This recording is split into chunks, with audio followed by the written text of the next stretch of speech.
Hello and good evening for all mankind. Season 2, Episode 9, Triage.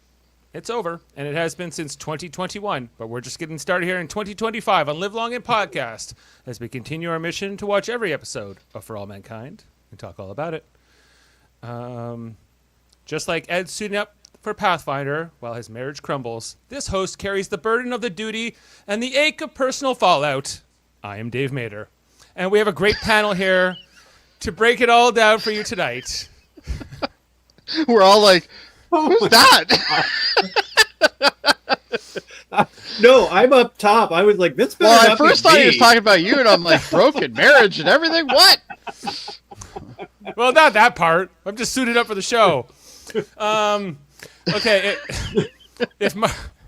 If Margot needed someone not just to decode Soviet silence, but to remind her what integrity sounds like, he'd be the first on that loop.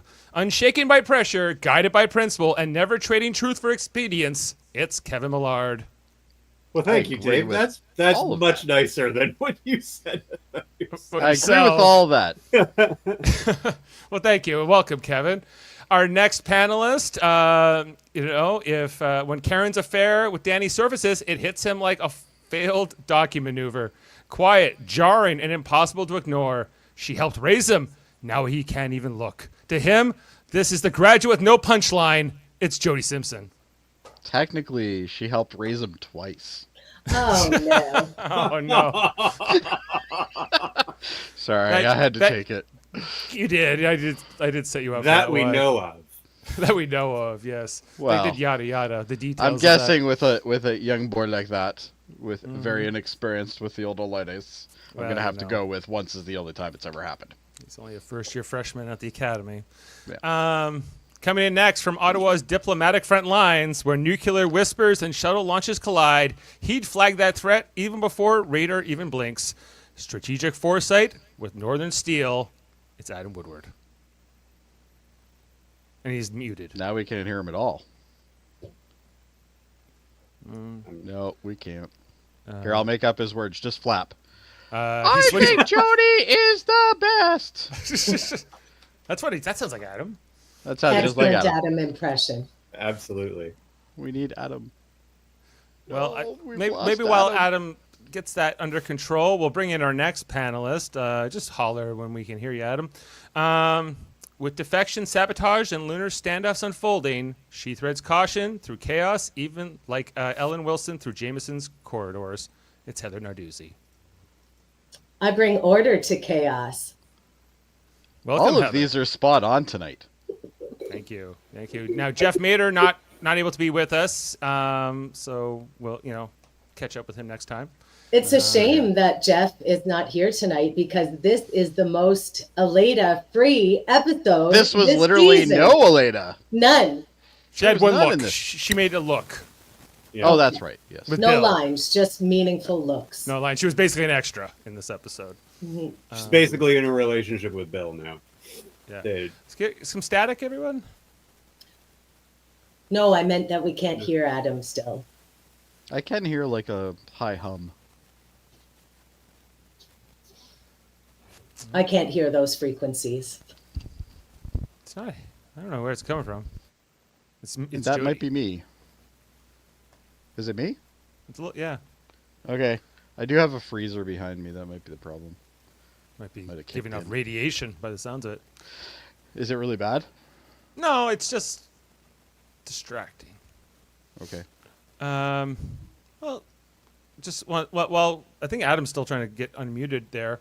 Well, let's just set up this episode. And this is the 19th episode overall of For All Mankind, the penultimate episode of season 2. Came out April 16th, 2021. Written by Bradley Thompson and David Weddle of Star Trek fame. And this is directed by Sergio Mimica Gazan. I hope I'm saying that correctly. Probably not. He also directed the 2 last episodes of season 1, so he's coming back here to do the same once again. Adam, any luck? Nope. Okay. The rivalry, in this episode, the rivalry between American astronauts and Soviet cosmonauts intensifies as last-minute changes impact the Pathfinder plan. Your lips move, but no sound comes out. So, I told you I could do his voiceover if you want. yeah. Jody is so smart. I look up to him for so many All hail opinions. Jody. He is so smart. It's good. Yeah. Well, let's get some reactions to the episode while we sort that out. Kevin, how about you? How was this one? It's good. There's finally stuff happening. Lots of stuff. It's great. 8 episodes of setup to get 2 episodes of stuff. Yeah. I'm surprised they're still doing the handshake.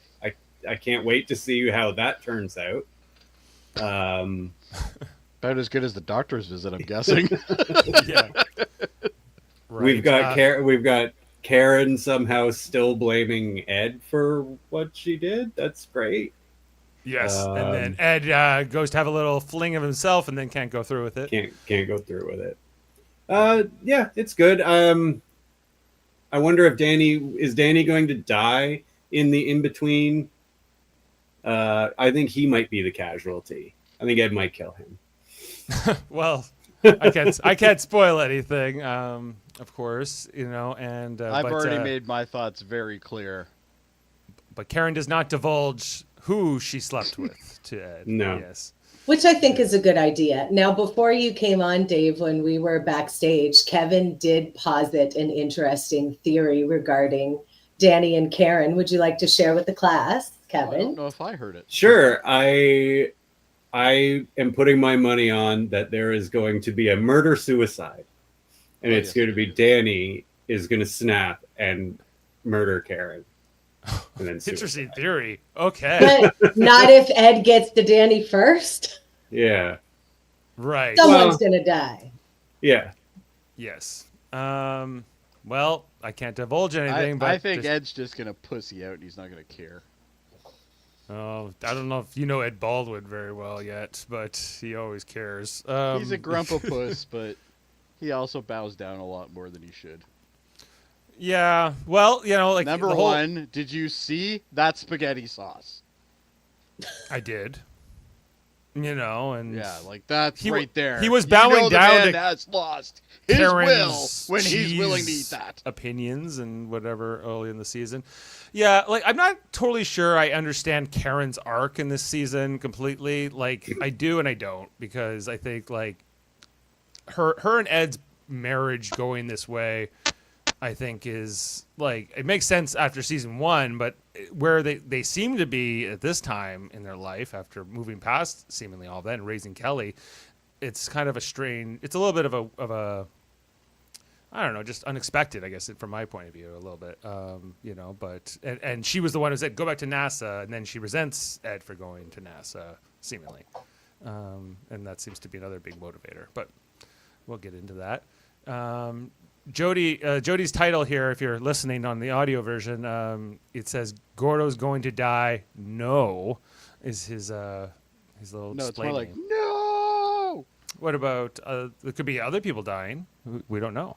I don't I'm care not saying about anybody anybody else dies, right but Oh, I know someone's gonna die. Come on. well, we see at the end of the This episode. episode ended. Somebody well, has to die. At the end of this episode, it seemingly Gordo and Tracy hook up. Well, one less romp. Makes sense. Yeah.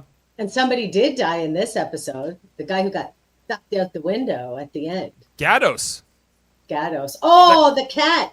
the Cat Stevens. Oh, no, the cat. Sorry, cat. Yeah, the cat. Yeah, he was All he was only there for a couple days, and R.I.P. you know, cat. he got sucked out here. Yeah, Really as the Soviet astronauts, cosmonauts, they attack Jamestown at the very end of this episode, and as the one astronaut who didn't die in the previous episode just decides to defect. That's the only thing in English he knows how to say, I guess, is "I want to defect," and so that perhaps prompts the cosmonauts to come get their comrade because they don't believe it or whatever. So that was kind of a dramatic end. And Gatos, the American astronaut who went up with Gordo Stevens, gets killed here. And is there anything else that happens in this episode that I'm forgetting? I guess we'll get through it all in the screenshots, but Pam leaves a note for a Dear Ellen letter. A Dear Ellen letter. We'll get into it when we get there. Why? But we can hear there you Adam. are, I can hear Adam. Adam now. Adam Woodward, everyone. I'm here, finally. I was here the whole time. So Listen, there's a really buzzy cicada out my window here. You know, I like to call them back to school bugs, but man, it's going. Just in case you hear that noise. I don't hear that. We hear you now, though. That's Okay, good. great. Heather, did you just want to? Tracy and Gordo Forever is your caption tonight. How was this episode for you? And they have been building towards Gordo's chase to get Tracy back, and Tracy obviously seemed receptive to that last week. And now we see they're both into it, and they're doing it on the moon. What a nice time for everyone. Yes, It should be mandatory. I liked it. I like the chemistry between them. And as we were saying earlier, a lot of stuff happened in this episode. And we finally got some action that they've been building towards. Gordo got some action. Karen confessed about the action she got. Ed tried to get some action and changed his mind. The only person I feel bad about in this episode, obviously Gatos, because he died, but this poor woman that got brought home with Ed Baldwin under false pretenses. Yeah. And then she was looking cute, and he was like, oh, I can't do it. Consent is everything. I get it. But that was probably a pretty disappointing night for this gal. She didn't seem thrilled. She was like, I don't want to know. Maybe we could just pretend like this is all good. That was no. As soon as he was like, I'm not into it, I would have been like, all right, bye, bitch. Yeah.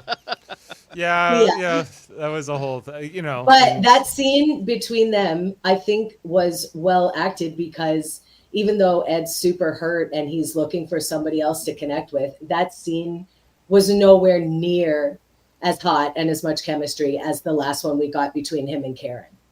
Right? No. This encounter with this woman in the hotel is very like awkward and transactional. Yeah. So, right. And of course the Pam and Ellen storyline that I'm very invested in. So that was really sad. So let's get to that when we get to it. Yeah. I'm so glad it didn't take so long.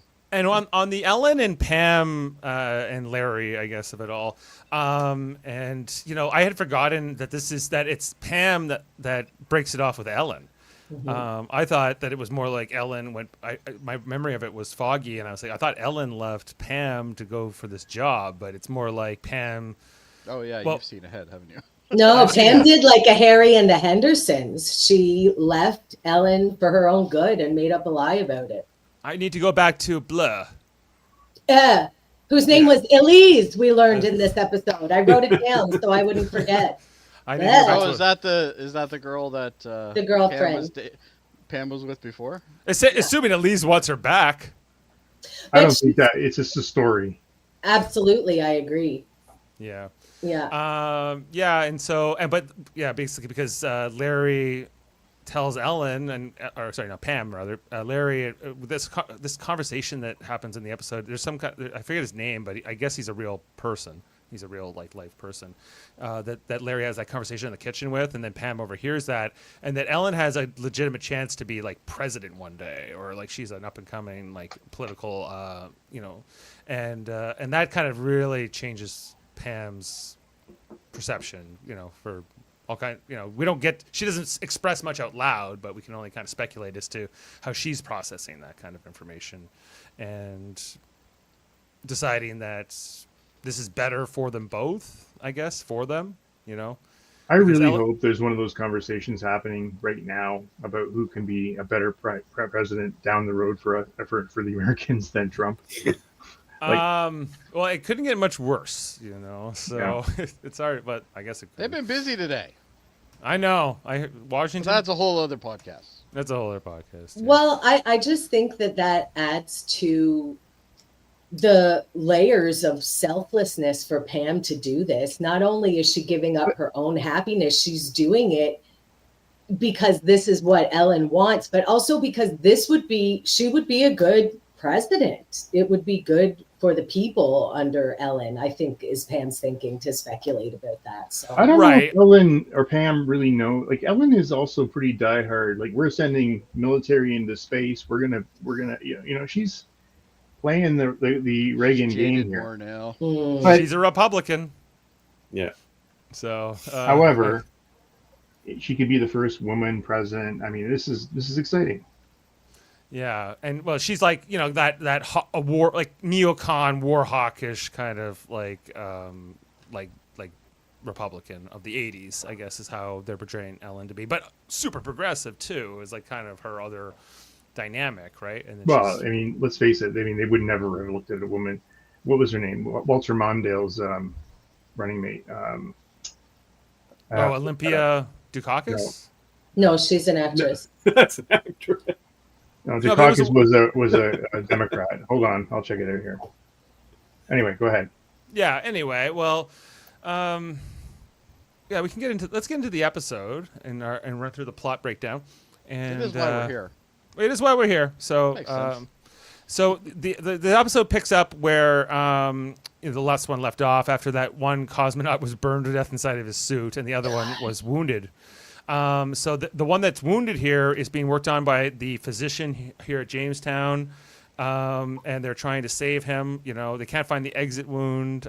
They do they stick a needle into his lung and they help him breathe. I don't know what it's called. I'm not a doctor, but they save his life is the point of it all. And he seems to, Tracheotomy, isn't it? No, that's in your throat. Oh, is Yeah, it in trach- your throat? Oh. yeah. I've watched a lot of The Pit recently. I'm getting better with this stuff, but I'm not quite there. So it's not a real medical school, I guess. Haven't read all the wikis yet, eh? Anyway, so while they're working on that, we get Corrado here telling the commander of Jamestown that they're pretty upset down in Washington, and they wonder what's going on, and in Houston too, I guess, right? And everything has, one cosmonaut's dead, one is about to die potentially. We see here that Gordo and Tracy, who were both on this mission, they weren't directly involved in the shooting, but they are shook from this event. They know that this has major potential consequences on Earth, all vis-a-vis Turns out not nuclear just war. Earth. Yeah, even though they're not on Earth at the moment, but their kids are, and Well, everyone the else kids they are know. busy doing other things. Yeah, well, one of their voices. Anyway, so the commander of Jamestown's like, "What happened there?" And they're like, "Well, we thought they were reaching for a gun, but it was actually just a piece of paper. It happened really fast." Which it didn't at No. all. I watched the episode. It was not fast. It was not fast. It happened very slowly. Yeah, like it didn't really make sense. And then we see, and while they're telling the commander this, it's like Ellen, Margot, and the general are all on like the Skype call here, and they're getting these details real time, and they're in communication with the White House and trying to like figure out how they're gonna deal with the fallout of this, but it's not too good. The general is always pretty calm, I gotta say, but Well, he's always a general.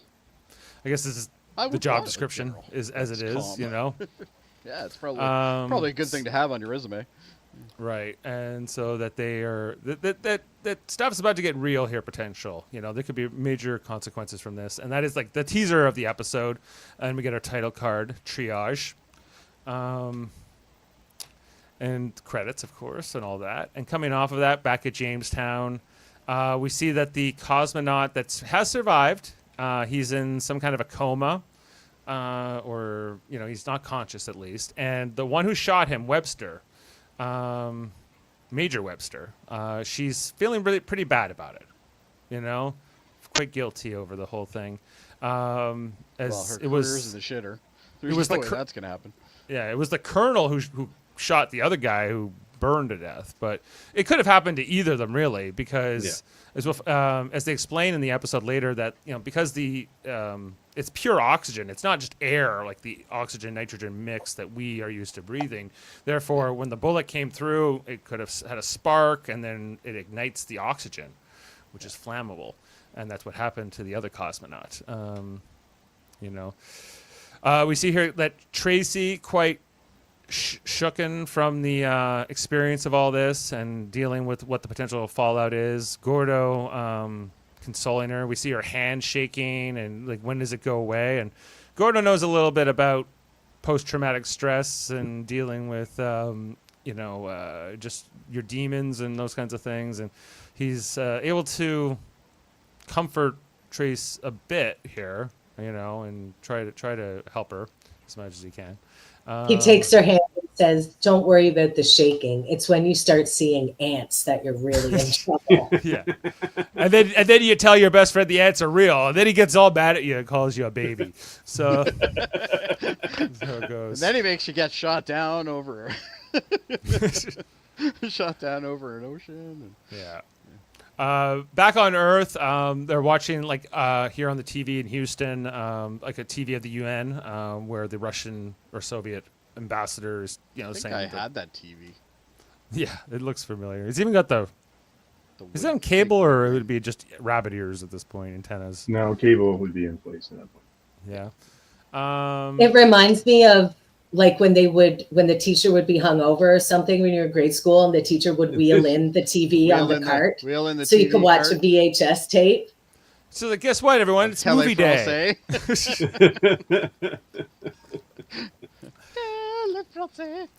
Mrs. McDougal was out a little late last night. Anyway, so they're talking about this. I'm trying to remember what else is in this scene. Oh, they talk about that they know something about the shuttle. They know something about Pathfinder having missiles or something. Like the ambassador mentions this, and the general pops right up, and he feels like, how do they get that information? How do they know this intelligence? And there's a bit. Well, there's a point where he also says like they managed to launch the shuttle. They launched their shuttle. I guess they figured out that O-ring thing, which they kind of did in the last episode. But they're reminding us that like Margot really caused them to be able to be that prepared that quickly. Right. Otherwise, they would have. Yeah. They would have exploded probably. And the other information here that the general gets is this. Oh, maybe this is where he learns about the O-ring thing, and it's all been solved. Right, but they're trying to figure out whether or not the handshake in space will still take place. I don't think it's discussed in this specific scene, but Margot seems definitely conflicted, I guess, over all this. Oh, and the other thing is that Pathfinder, we're told in this briefing, is that Pathfinder is now under the control of the Air Force and the U.S. military, not under NASA, which would make complete sense.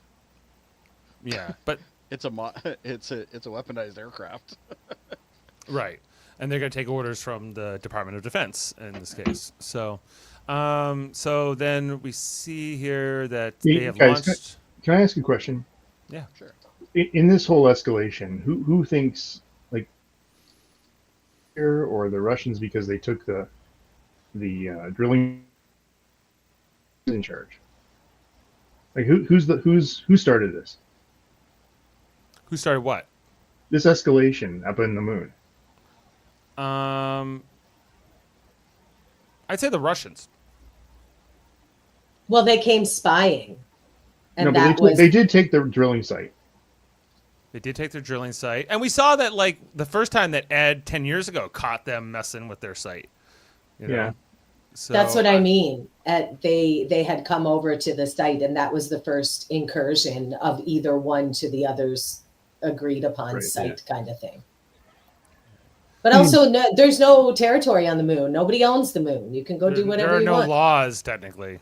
I don't know. Once you bring guns into it, Well, there's morality, but is there like what is the court on the moon? It's kind of like being in international waters, I guess, is the best comparison. You're not in anyone's jurisdiction, but new Thursday nights on NBC, Moon Court. Moon Court, yes. I'd watch that show all day. I'd watch the shit out of that show. I love Night Court. It can't be much different. I think that's a topic for fun facts. I'll get something on that. Yes, absolutely. Okay, then we catch up here with Molly, who his vision is still deteriorating from her glaucoma. We see her looking at her coffee mug and not being able to quite read it. Then Ed pays her a visit, and he makes fun of her for her new glasses. because he's 5, and So caring and sensitive, Ed Baldwin. yeah, No to way, mention when he they're says friends. he's gonna- That's what you do with your friends. I know. He's gonna call her a baby and tell her to man up in a minute. Yeah. Are you seeing ants? She's like, no, I can't see anything. How many I ants can't do you see in anything the office yet. right now? Okay. How many ants are on this desk? Right. I can't see any. This is where she informs Ed, your mission is now under, the Department of Defense control, under the military control, and, Ed comes from a military background. I don't understand why he's even surprised by this. Well, it's They're just, not going to let a civilian agency run around with weapons. Not gonna happen. But they are letting them. They're just not. They're just reporting to a different structure now. Yeah. Well, I guess technically, but And Sally Ride is a civilian, but the other two, Pistachio and Baldwin, they're is Sally Ride military. actually a civilian? I believe so. I don't think she's Yeah, I think so. any kind of Yeah. service industry. I never got that. I always thought she was part of. She's like an engineer, and she's like a nuclear technician and all that, but she's not in the military. She's not in the military. Oh. So anyway, Molly wishes Ed well on the mission, and it gets pretty serious, and they're going off here. This is where Ed then briefs his team. Pistachio is still wearing this hat. Like, it's got to stop. He is desperate for Ed's approval. He's got his cute little hat on. He's like, look at me, Captain. No, I could get it for a day if he made Ed. If I was Ed, I would you got to take this off. This is no good. Joke's over, Pistachio. Yeah, the Realistically, joke's over. they're Navy all- better than Air Force. Dunk on you, They're all whatever. NASA now anyway, so it doesn't really matter. I know, but it's just. I don't know. Every time I see this hat, It I'm is like, kind no. of stupid, though. Maybe it's so we can remember who he is easily because he's pretty nondescript. He's the only That's red-haired true. person. Yeah, whatever. He looks the same. Actually, as if he every had no other hat dude on, I'd the probably moon. recognize him more. Yeah, well, probably because we can't see that red hair, but we can see that Gorgeous red hair. that pale inflection. Anyway, so he briefs Sally Ride and Pistachio here on it, and Sally Ride, and I think this is part of the reason her not being from the military is not she didn't sign up to be in NASA to kill people and shoot people with missiles and all this. So she's not super into this idea. This idea that the shuttle has missiles to actually could fire on Russia or something like that. Is that true? And Ed's like, I don't know. No one's told me anything. But What do you want from Ed's me? an admiral in the Navy now. He's like, Yeah, but that doesn't mean much when he's in NASA. I guess. And Well, That's so- just his rank in the military. Dave Sally Ride was not in the military. She joined in 1978 as part of the astronaut class. She was a physicist, Oh yeah, her and patch she says got that. in basically on her academic achievements and expertise. So yes, and she learned to fly at NASA, or she already was a pilot. she was not. Okay. She learned there. Yeah. Yeah, Interesting. Okay. because if you look at her badge, it says her name and then it says JSC, which is obviously Johnson Space Center. Johnson Space Center. Mhm. And then And all, the other two guys have their rank on They their have They have their rank and badges. their branch, as well as what included. division they're in. Yeah. Right. Yeah, and we also see that there are guns that they're going to be taking with them, sidearms, in pistol form. And Ed talks about how the Soviets have been carrying these, the cosmonauts carry these in case they crash into enemy territory and they have to destroy something or defend themselves or defend the technology. So I don't know. There's this whole part here where Sally picks up the gun. I don't know. They do this in a lot of shows where, I don't know. It's It's supposed to well, establish that she understands how to use the gun. whoop-de-doo. Does that She's change? already got an American flag on. We know. Yeah. We already know you're American. It's fine. I don't know, but they do this. This is like a trope in a lot of shows where it's like, look, I know how to open it and look down the barrel or whatever. Okay, but I thought 10 seconds ago you had a lot of qualms about using weapons and killing people. I think you can have qualms about it, but you can know how to use a weapon. I mean, But it was but it was kind of diffused the whole debate of it all, right? And it was kind of. It got, well, I mean, she was given the ultimatum. If you're not going to do this, then don't come. yeah, he's like, if you want to, bow out, that's totally cool, and it's up to you. But she ultimately decides I'm not going to like stick you with some kind of backup technician. Yeah, some backup technician that doesn't know anything. Yeah, so she's willing to do it, but so I think that was kind of the whole point of the gun thing, was like she's with them kind of thing. Maybe. Yeah, I don't know. Like, do you think that the Department of Defense would have an issue with her being part of this crew, considering that they are under her, or this crew is under their command? I think that they realize that. I mean, Ed's in charge. He's an admiral. The other guy's a part of Captain. whatever he was. Air Force. He's an Air Force captain. Yeah. And look, I mean, it's Ed's call at this point. She's on his crew, and he's got to see the successful, completion of the mission. So. Oh, I'm so glad you got the next slide, by the way. Okay. So moving back to Jamestown, we get a fax here from, I guess, the Soviet moon base over to Jamestown, saying we're not too happy with you. It's printed on a dot matrix printer, which, by the way, this is the same existence that has video conferencing at like 1080p through space. Okay, laser printers are something that realistically should already be there. So I have no idea why it's printing out like this. No way, man. That matrix for life.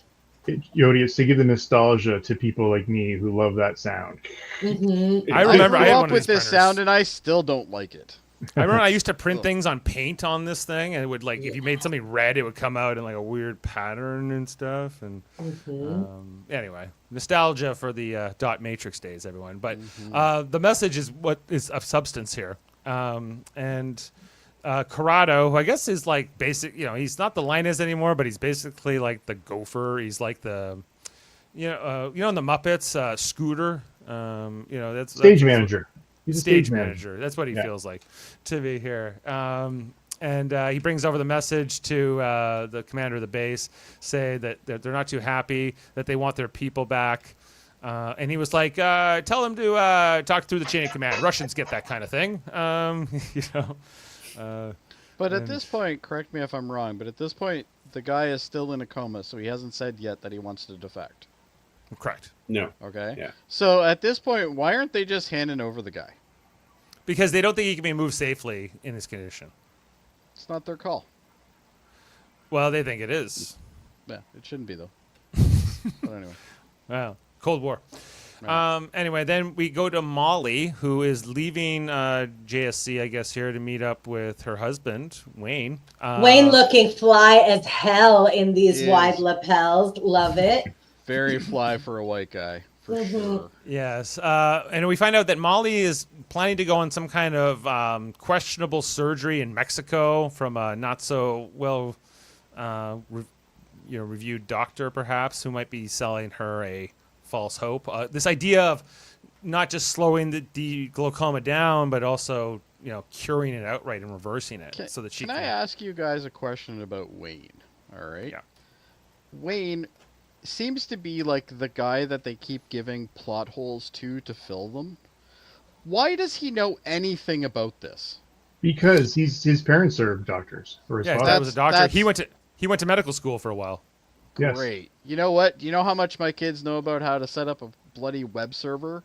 Not a damn piss a bit. You know why? But he went to Because they don't pay school. attention. But he actually went. He's not a full doctor or anything, though, is he? He didn't graduate, Well, but he. I don't think you have to be a doctor to know that sticking needles in your eyes in a No, fucking but discount clinic I'm not in another discounting that country at all. is not a super good idea, I Jody. totally understand. It's not a that. sleazy But what border I'm saying town. Is, how does he even know about this? This She told him. procedure. She didn't tell him No, how she- it was done. She did. She asked, "Did you read the pamphlet?" And he goes, "I did read the pamphlet." And here's Oh, my I missed the opinion. pamphlet part. I'm sorry. I didnn't realize there was a Maybe you pamphlet. I need must some have missed eye it. needles so you can see it Yeah. better. We got a great procedure for you, Jody.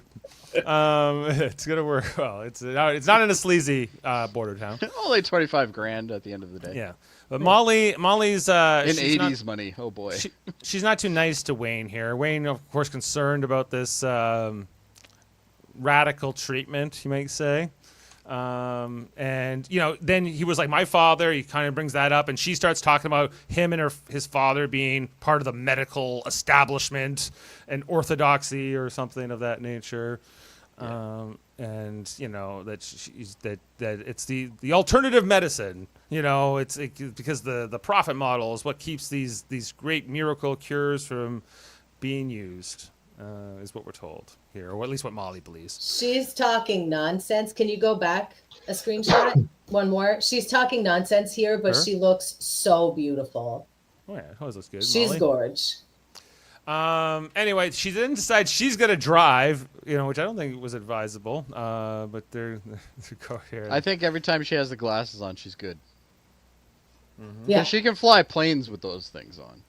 That's true. Come on. She can't even see Wayne holding a beer up next to her face. So I don't know if she should be driving. Yeah, but that's only on one. She might have a side. blind It's spot. fine. I might. You're only responsible for the front end of your car, Dave. Don't worry about it. Oh, is that it? Okay. It's the 80s. They don't know yet. Don't worry about That's it. It's right. the 80s. They didn't know better. They barely use seatbelts. Well, all right. actually, that is true. Then we Oh, go look. to where is It's this? Miss Park again. It's Linda Park from Star Trek Enterprise. Yes, she's back on the news, Oh, giving us she the forever this- miss you. this like news broadcast is mostly about how things are heating up between the U.S. Navy and the Russian Navy and all that. As this incident on the moon is having reverberations. We see that Kelly's a real nerd about fleet deployments and movements. She's going to the Naval Academy, so I get it. But she's Well, she knows a what lot about this. formation they're in. What formations and where they've been sent and all this kind of stuff. And she's watching that. We see here Karen's making dinner. Something awful, no doubt. Yeah, nothing good, nothing tasty. Probably we don't. Get It's to probably see- got lots of water. Yeah. No, now that they don't have a restaurant, it's all good food now. Oh, I see. Bean sandwiches, perhaps. Yeah. Anyway, so Ed comes back and he delivers this news that Pathfinder's launch has been moved up, that he has to leave. He can't even stay for dinner. But he wanted to come say goodbye. And Karen does not give him a very warm reception, I would say. She's like, I made your favorite drippy noodles with some meatballs. Yeah. And, But he's mostly here to, he's talking to Kelly and saying, I want to make sure, and I said goodbye and everything else. And Karen's like, don't tell her you'll be okay. You can't make that promise, Ed. You don't know if you'll be okay. And you can't, this is what happens when you're in the Navy, Kelly. And, Karen, remember, Don't she give banged us a young hope. dude, and now she feels guilty. don't give us hope.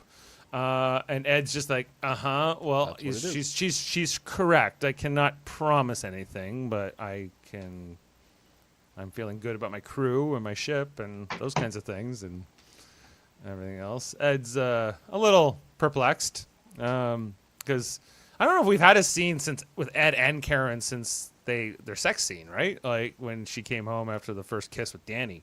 And then I'm not sure these two Yeah, had I think you might be right on that. any kind of an interaction since that point on screen. Mm-hmm. Anyway, so he says goodbye to Kelly, and then he wants to talk to Karen outside. Hey, can we talk? Asks her if everything is all right, and it leaves Kelly to finish whatever dinner is being made there. It's not a lot in that pan. I can only tell you that much. How many are they feeding? Yeah, I don't know. Maybe not even one person. Maybe that's how much she's Karen is an ass. Is she was literally only making food for herself. Perhaps. She's like, no. Yeah, she's and we see Kelly, is kind of aware that there's some tension here with her adopted parents. Anyway, What so happened with Kelly and her dad? Her other dad. She stuffed that down Oh, to that's just deal gone with now. later. Right. yeah, For a that's little next while. season probably. Oh, okay. Anyway, so outside, Karen and Ed have a conversation where he's like, "What's happening? What's wrong?" And I can't remember everything she says. She before says the worst thing. I'll talk about it when I come back. We'll talk about it when you get back. Yeah, Worse. because You know? certainly No that doesn't. way. Yeah, that's not going to make you suspicious. He's going to space, and more than that, he's going on a very intense mission. Dangerous. The fate of the world might hang in the balance here, literally. He's literally flying a vehicle with a nuclear reactor on it. So, Let alone saying to somebody, we'll talk later. I need to talk to you, but we'll talk later. Absolutely not. Are you crazy? Tell me right now. Yeah. Who has ever Right said, now. "Oh, okay, yeah. Yeah. yeah, Now- oh, okay, we'll do that later." Yeah, sure. Sure, we'll talk about that later. No. Karen confesses to her infidelity, and reveals it to Ed, and Ed is pretty shocked, I would say. Mostly wants to know who was the man that would dare get involved with his wife. She won't reveal it's Danny, at least not here. He wasn't She really doesn't. thinking She that says it doesn't forward. matter. It really does. No, it kind of does matter. Yeah. It kind of matters. So Danny wants to be in the Navy. Ed's an admiral in the Navy. Like, this kid's going nowhere. No. Well, maybe she knows that. Maybe that's why she won't possibly tell him here. Yeah, Maybe. because Ed's got a lot of connections, and Danny's not even an ensign yet. He's just like a second-year cadet, midshipman. So anyway, That boy's going to be scrubbing floors with toothbrushes before he knows it.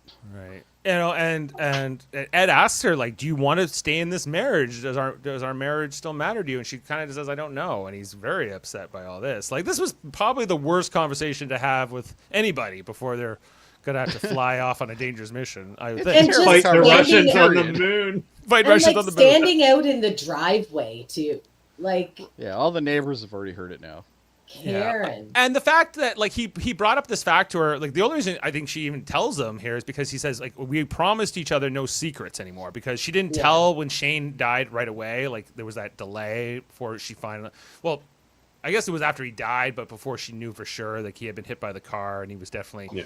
in bad shape. But and so he wants to know.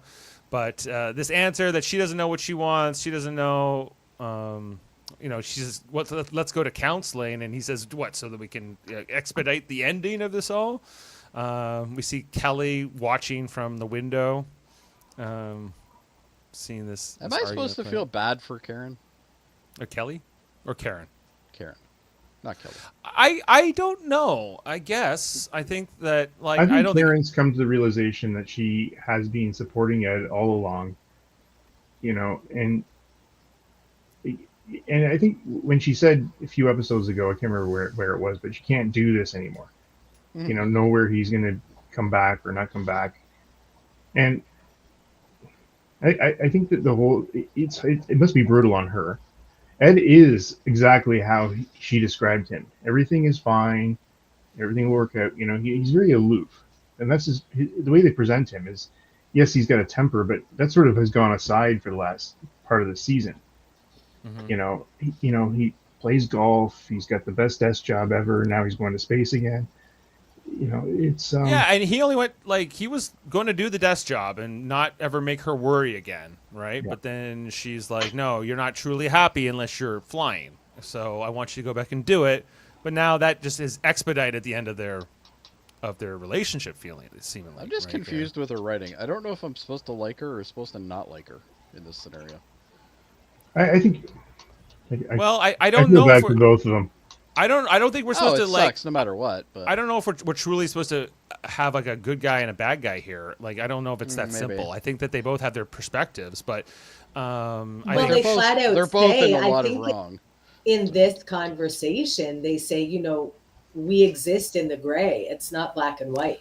Oh, well, yeah, that's a good point. I forgot about that, Heather, because she says to Ed, "Yeah, you're only black and white. You're good and evil. You're yes and no. That you're very binary." And she feels, well, I guess, morally ambiguous about her whatever her mistakes have been, or whatever, any slights against Ed. But I don't know. She did cheat on him with, like, the kid she helped raise, or their son's best. It's kind of weird. And She's effed not up. coming from a very defensible place, but surely everybody can empathize with someone who's made a terrible mistake and Yes. doesn't know how to feel about it. Maybe, like you recognize it was a mistake, but you're still conflicted about it. I think there's just a lot of complexity in both of these characters. Right. And I guess it's similar to how, like, we saw with Tracy and Gordo, right? How they both had their faults. Gordo did a lot of bad stuff, and and that they both, but then they broke up, and then here they are 10 years later trying to sort through a lot of that now, right? And trying to, maybe figure out what their past mistakes were. So I don't know. Maybe there's a parallel here with Karen and Ed. But anyway, I don't necessarily she- think that it's clear if we're supposed to root for either of them in this situation. Yeah. She left that marriage when she sent him back to space and just hasn't told him yet. Right. I Oh. guess that was the day she broke up with him, right? You know, in a sense, but she didn't realize it. It was the kind of like for her. And I don't, but he didn't choose that exactly, right? Like, he No, only did- like she didn't know it either. It's not malicious, but that was the end. That was when she left. She was done. she was done with him, and we saw like the second he put on the suit again, and he was happy. He was so excited to get back to it again, and for her, it was like a new beginning too. It was like, Yeah. okay, you know. And anyway, so this conversation ends in a bad place. He drives off, you know, and you know she's left back here, clearly conflicted. I would say, you know, she's mad at him, but she's also guilty. There's a lot going on here. Also, they dressed her hideously for this conversation. They sure Look at did. these gross sweaters. Ugh. And this shirt and like I know. It reflects her mental state. Yes, I think, and we see it like later on when she's having the cigarette and like, you know, she's not as quite as vibrant as she was in some of the other episodes this season where she was discovering herself, and now she's like, oh, I discovered myself, and maybe I don't like what I found, or not all of it, right? Anyway, back on the moon, our cosmonaut still in a coma here. The Marine who shot him, you know, by his bedside. I'd just like to comment on the blanket they have was him gonna say covered that. in. It's so not comfy. quite Star Trek, but like It looks I very like that. comfortable. it's like a cozy space blanket. Yes. Yeah. I was just gonna say that. Yeah. Yeah, not bad. Yeah, so he's you know, he's visited by the colonel, or she's visited by the colonel. We then find out that the Soviet cosmonauts are coming to retrieve the corpse of the one guy who died and try to get this guy back, or at least examine him. So the Marines are going to have to like keep eyes on these visitors the whole time they're here. So that's all kind of broken down in this conversation. I don't know if there's anything major more beyond that that's explained. Then we go back to Earth, and I guess Ed, of course, couldn't go to the outpost after this argument with Karen, so he ends up at Xanadu Lounge. Spelled differently for copyright reasons, I presume. Yes, yeah. But they have beer, and they see that they're That's watching always the handy news. at a bar. They're talking about a lot of, like, you see on the news, like about more of the global, like sort of effects of this shooting on the moon, including like events in Panama, where like, the Panamanians are kind of siding with the Soviets. Well, sorry, we touched on it, but you know, when Kelly was watching TV, they're talking about like they're moving the fleet across, you know, through the Panama Canal. Like, this is major movements. They're prepping for war. Right, they're prepping for war, and that's no good. No. Anyway, Also, I'm not sure if it was that newscast or this one, but there was one newscast in this episode where they were talking about John Lennon holding a concert for peace at Madison Square Garden. it This was is it this right one. here. Yeah, It was I this didn't, newscast. I didn't keep that screenshot because I was. But thank you for bringing it up, Heather. Yeah, that John Lennon. Peace a chance. Just give peace a chance. You know, they never would think of it. Anyway, Ed is trying to drown away his sorrows here at the bar, spinning his wedding ring around. You know, and then he makes eye contact with the woman. I don't think we ever get her name, do we? But, It's probably blah. Blah, I believe is her name.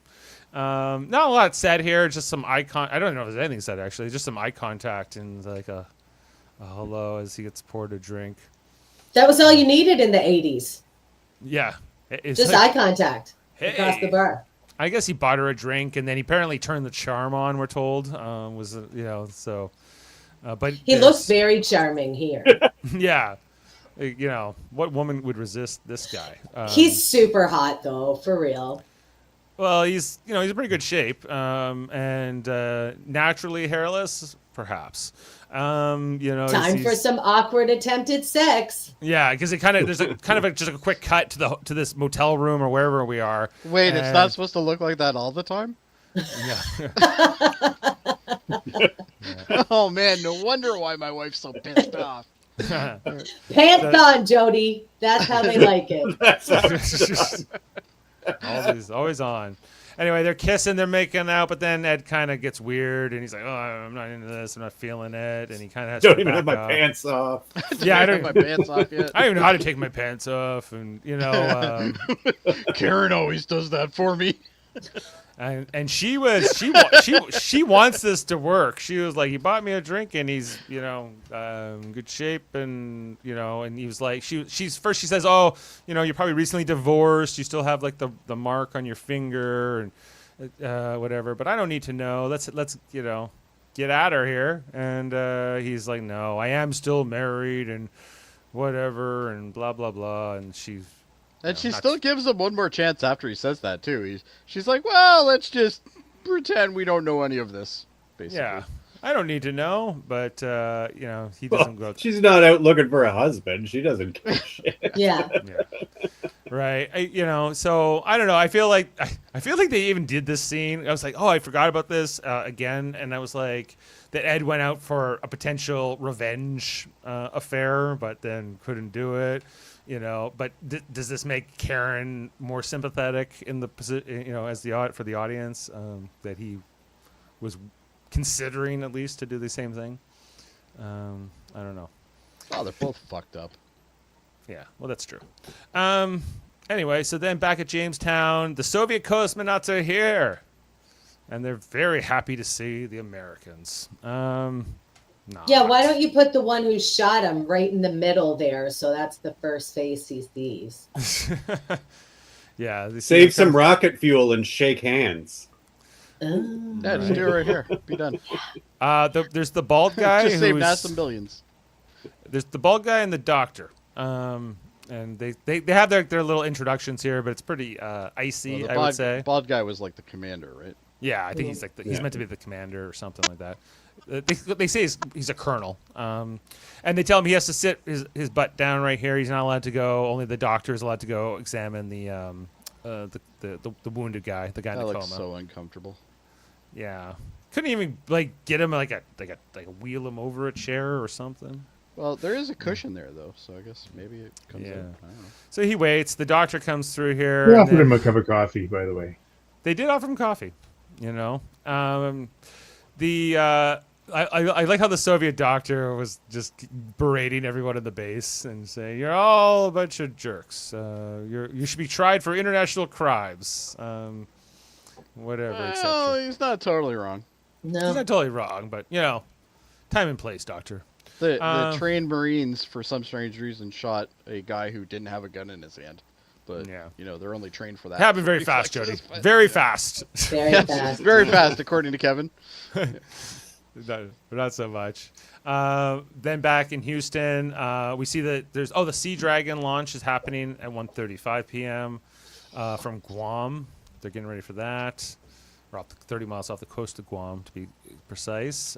Pretty cool to see this thing come out of the ocean. I don't know. As they send up. I think we have a diagram for that, don't we? Yeah, let's just save that for fun facts. Yeah, okay. Fun facts. Cool. Pathfinder launch control happening at the same time. Now, Pathfinder's launch is completely controlled by the military. Like NASA, the NASA people aren't even in the loop at all here. And so Ed and all them are going up with Pistachio and Sally Ride, and and we think that they're launching like vertically, right? At first, like the camera angle gives us this like impression that they're trying to go up. Yeah, they did that on purpose. It looked great. And then like how they translated. Ed, while he's trying to fly this, very experimental ship prototype with a lot on his mind, the weight of the world.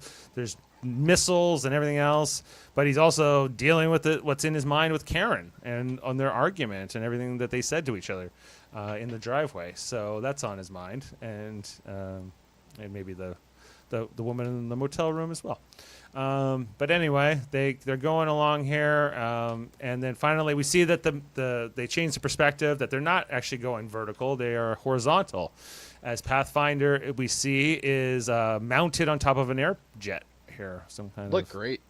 Yeah, is this how they launched? I thought this is how they brought the shuttle back down, like in our real life, like the Enterprise and all that. They just when they were moving it around, that's how they when they brought it. This is how they transport it.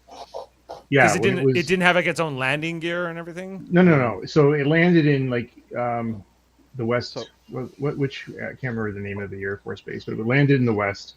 So they had to get it back to Cape Canaveral. They flew it on top of a So they 747. float on top. Yeah. Oh, okay. Yeah, I know. I've seen like The similar- shuttles have the ability to land. They do. Well, that's the Yeah, thing. They have. but Edward- but they They can't have- take off and fly to Cape They can't Canaveral. take off. Yeah. So they landed at Edwards Air Force Base, which is I think in New Mexico or don't quote me on that. Right. But 'Cause- in order to get it back to Florida, they had to fly it on top of a jet. But in this case, the way they're doing it right now, this is a delivery system that they also Yes. use. This is really cool. Actually, You can actually. This is like a thing they can do. They can do like because it saves the shuttle having to get all that lift. The only thing I didn't understand in the scene was because they have to get ahead of it. If they're going to leave the plane, they got to get ahead of it. So that means they got to turn their rocket on. And how do you not cook the tail? No, so if they actually did a really good job of this. Or maybe When they you slow see- down. Yeah. So what ends up happening is one just flaps up and the other one flaps down. So then that way Right. they both go like that, And probably And the 747 and then that's when they kick it. slows down too, right? and then Yeah. their engines don't kick in right away. Right. Yeah, because they're still technically using the inertia and what's left, right? But this was cool when they talked about a nuclear. A nuclear powered thruster, right? And they're going, and like the amount of what word am I looking for? The amount of like, thrust they Thrust. get. And they're like, whoa, and these are guys who have flown a lot of different planes and things, and I think one of them even said to the control guys, we're hauling ass here. Yeah. Basically. But Like, where this is is- Pistachio's Navy hat? Well, you can't wear it in the suit. No, He's got it in his lap. He's holding on to it. I'm sure it's there. It's just a matter of where they. Yeah. But you can see Go Ed away. actually smiling here too. Like he's Yeah, this is- yeah. He's focusing more on this than Karen at the moment. Well, they've been in Uh, orbit with this vehicle before, though, haven't they? No. No, this is brand new. Oh no, that was a ship. simulator when they were doing the. Oh yeah, yeah. It was just Yeah, a that was a simulator, but this is now they're actually flying it for real for the Yeah. first time. This is a cool and- design. I like the design of it. Yeah, it's pretty cool looking. Kind of neat. Anyway, they're going and they're flying up there, and then Ellen, is able to give this signal over to, Mission Control and to Margot and them. We did it, and she's just like, "Great, glad you guys figured it out." Margot has no time to celebrate anything. Well, I think she's But a she's little also sore. like, it has nothing to do with me. Piss off. Well, she, Basically. I think She's out of she's the loop, she's right? from that NASA consideration that that like they don't like being shut out of the operations of their own ship and their own especially crew and- before the weapons were put onto it, it was their ship. I feel like there might be a way for them all to work together. I don't know, but it's Yeah, the it's- American government does a really good job at working together with different departments. I've yeah, noticed. I guess so. Yeah. Anyway, the shuttle's going on up there. I'm trying to remember what else. If there's anything else in this scene, but they're flying out there. Oh yeah, and then we check in here with Karen. She's having a rough one. Next morning, But I don't think she's smoking weed. I think there's just cigarette. It's hard to tell. And she's not having her best day. I would say she's she's thinking about Ed in space. Is she worried about him? No. No, maybe not. I Look think looking up at Look at the that sky. Texas grass that cuts you when you're lying on top of it there. that's some thick shit, eh? Ooh. Yeah. I actually rewound this scene several times looking at the grass going, is that real? Is that fake? It is. that It real? is real. What It's is it? very, very stiff Mhm. grass. Unlike Ed in the hotel room. Clown. Is that why they often play on AstroTurf down there in Texas instead of Maybe. just the grass and whatever? It's not like grass here. It's very our grass is very soft. Theirs is very Rough, mean, Figures everything in the U.S. has to be harder. harder than ever. climate. Yeah. I think she's thinking about Ed, and I that's think why she they is. showed the looking up at the sky shot, Okay. and thinking about the state of their marriage and what things are going to be like when he does eventually come back. Right. All I'm thinking is she's going to set fire to the backyard in a minute with that cigarette. I think it is a joint, maybe. Maybe. Anyway, then back at Jamestown, the Soviet doctor is looking at the X-ray that they've done on the cosmonaut. He's happy that he didn't puncture a major organ or something. and he wants to take him back, but the American doctor says, no, we don't know if it's safe to move him. And he's like, I will file a protest with my government. And they're like, you're welcome to do so, doctor, but you're not taking this man out of this base until he's medically cleared by my doctor. So I'd be like, hey, sign this form, and okay, cargo doors over there. I don't know if the situation was reversed and there was an American sitting there in their ward that the two American astronauts were there. I don't think that they would be content with that answer either. They would probably want to take their guy back. And also, Americans, y'all are the one that shot him and killed the other guy. Like, since when are you so concerned with the cosmonauts' well-being? Yeah. Right. And there's some good Since they things. got And yelled then- at. And speaking of which, they then go to examine the body of the cosmonaut who was killed. This was brutal. This Yeah. was really sad. They undo his body bag here, and we see, jeez, that's I think rough, they call man. that Cajun crisp, don't they? Yeah, it's not good. And just the horror and what these Soviets must think of these Americans. Like, if again, if one of their crew had died in this way, how they would feel about it, right?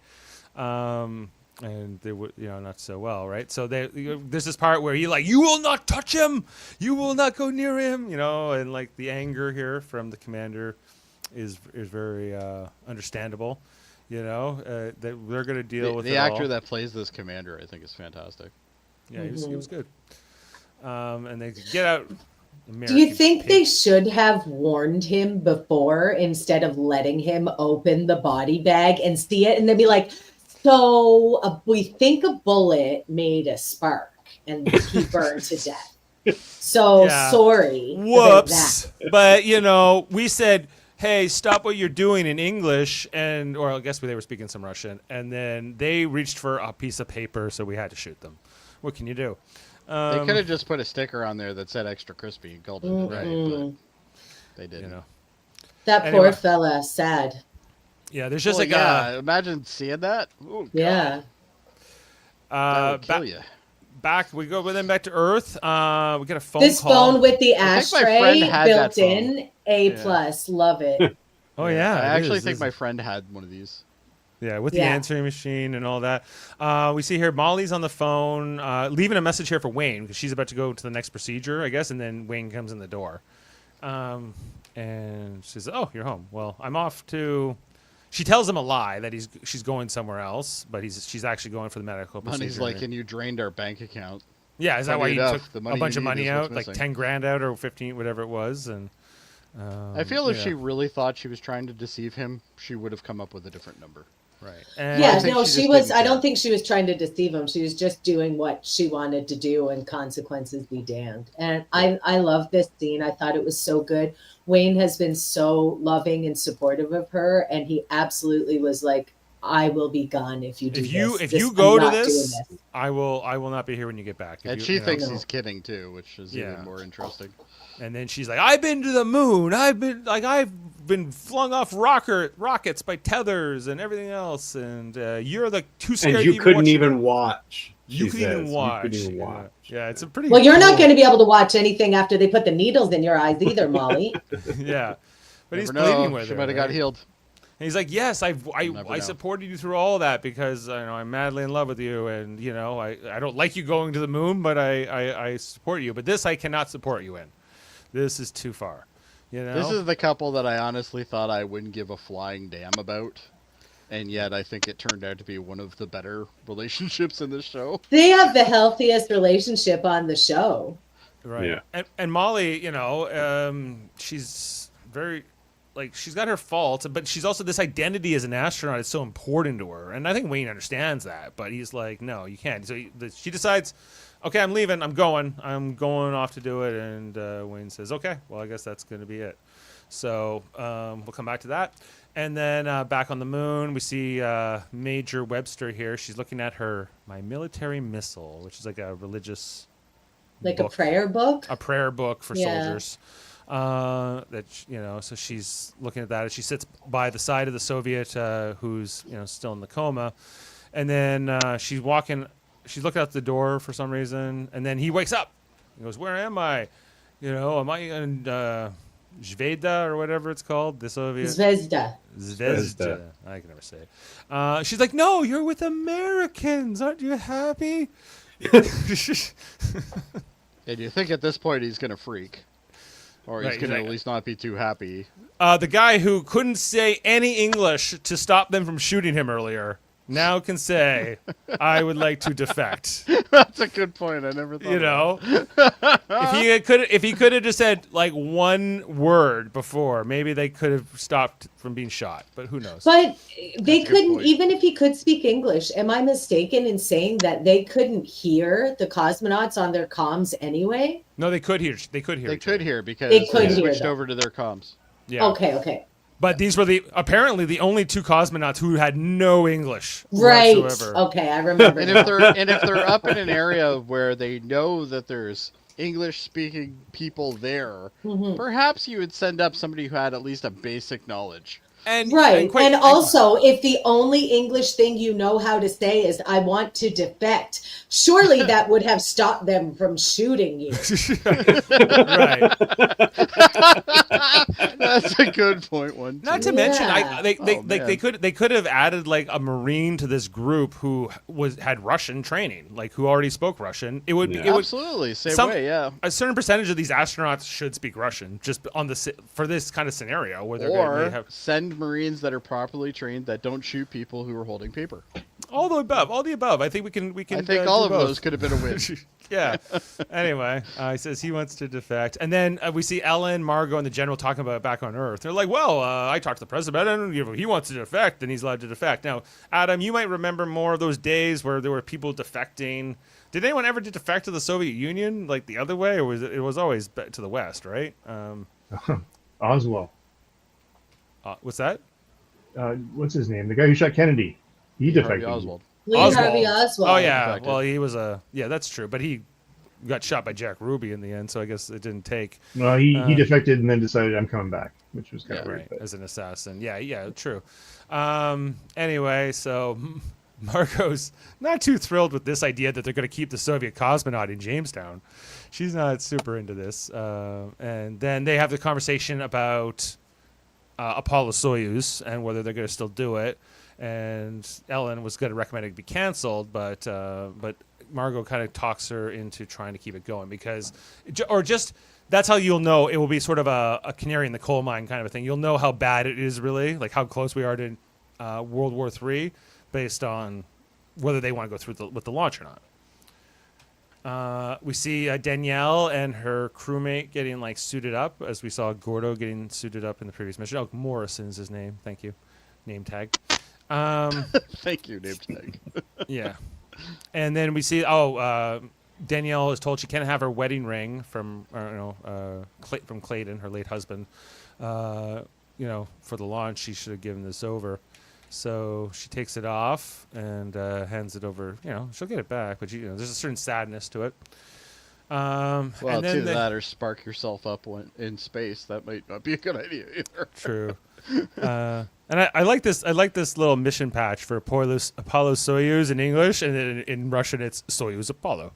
And then they're just in the launch here, waiting to see if the Russians are going to go ahead with their end of it. Are they going to launch on their side? There's the one shot of Aleda and Bill. Well, maybe there's two shots where they're not sure if it's going to happen. And then this is when Danielle starts quoting Star Trek. Everyone. Yes. A taste of Armageddon. Like, if you can decide today is the day we will not kill, that we're violent animals, but we can go against our nature and all. It's a great speech by Kirk. I'm a little disappointed that she didn't do the intonation of Kirk on the last, because it's I'm not gonna kill today. Like he does. Yeah, I gotta see if I have that. Anyway, so we see here that there's finally a incoming call on the Skype. It is Sergey, and he's smiling. They're gonna go through with their side. We've launched Soyuz. All right, Margot says. She gives the signal here to Bill and to Aleda, and they're happy. So they're feeling optimistic that maybe there can be peace. And as they are on a rocket ship heading up there for the handshake in space. While World War III might be starting, meanwhile. And they're on their way.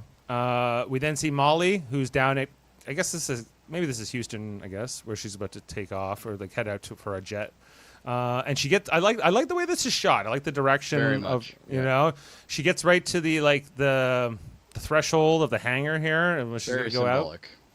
and fly out, and she then like looks out, takes off the glasses, looks back, and decides, you know, is she gonna leave Wayne, or let Wayne go? And she decides to come And as back. she walks away, she stays in the light, which I In the think is beam. cool. Yeah. Right, because that if was you see cool. like the way it started off, she was like basically in darkness, Mhm. right? You know, which, you know, with her going blind, I guess is another, you know, sort of meaningful thing, symbolic thing. And it also symbolizes that her life with Wayne is still going to bring her light, even though she's going to go dark in the Mhm. blindness. Right. And she comes home, and Wayne has taken all of his stuff off the wall. He seemingly has moved out. She thinks she's lost Wayne, but then he's here. He's got, I guess he was. Looking like a snack in that beard and cute hair, too, let me tell you. Yeah. Heather, Ed and this guy are very different. Yes. Looks, and you, yeah. Yes. I'm an equal opportunity slut. I find a lot of people attractive. Not one, just not one type. Anyway, Anyway, you go, girl. anyway, and she goes, I hope you like blind ladies, and he's like, I love blind ladies, and then they start. Well, and he's like, kissing. yeah, I hope you like blind ladies with white canes, and he's like, they turn me on. So hot. He likes to This be was hit by very a- sweet. I loved this scene. I spent more time trying to figure out how to identify what watch she was wearing. I never got Yeah. to though. I'm a watch Can't make it guy, out. Sorry, It's a digital watch, I can tell you that. it is. Casio. Casio, yes. It's definitely a Casio. I'm not familiar with the model. All right, where are we going to ask? We're at the Wilson home here. Larry Wilson talking to this guy. Anyone like Ed or Adam? Did you get his name? Like he says Lee his name. Atwater. Lee Atwater. I know this name. Oh, The Atwater. Let me look. I meant to look that up last night. Yeah. that's he- a name I recognize. He but was a I didn't clock it. political consultant. Helped Yeah, get Reagan elected, yeah. amongst others. And you know the type of politics he plays, you know, kind of alluding to modern politics, like, you know, how the Reagan politics and of the time have some similarities to Trumpism. I think is kind of alluded to here in some parts of this conversation. But it's also how Lee Atwater is selling this idea that Ellen, you know, she could run for Congress. She could have this great future. You know, she's a great candidate. And Larry's skeptical because, oh, no, she's a East Coast elite eating crackers, or I can't remember what it was. That was what kind of food would not go well with the Texans. But, you know, but he manages to convince him. And this is where Pam walks in, overhears this. You know, part of the conversation is introduced to Lee as being an old friend who's just staying with them and this kind of thing.